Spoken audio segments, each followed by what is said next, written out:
ស្រុកចំកាល់បណ្ដោចិត្តខ្ញុំត្រៀមបានជុំមុំជំរុំបាត់កៅរឹកពីសំរុំស្អាតណាស់ថោមឆ្លើគុណយូរទៅសែនសំបន្លង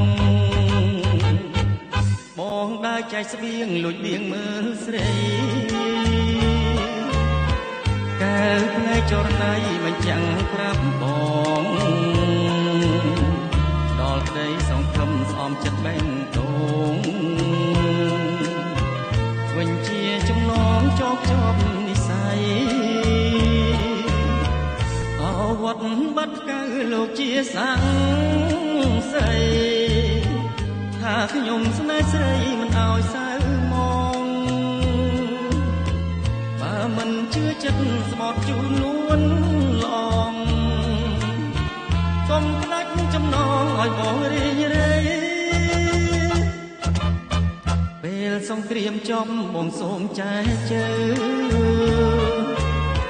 យកស្រង់ពីលទៅជាពូភក្តីរួមនឹងគ្នាលោកជីវិតផ្សាយ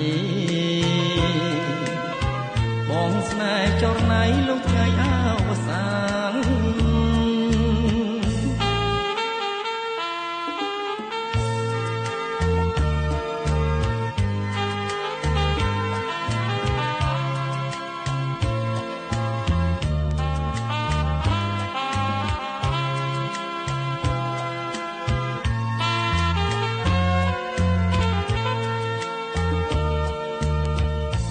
វត្តបាត់កៅលោកជាសាំង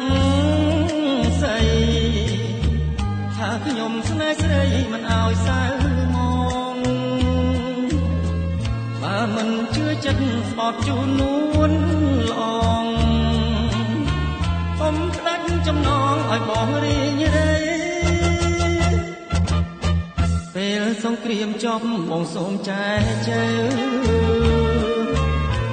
យកស្រស់ទៀបទៅជាគូភក្តី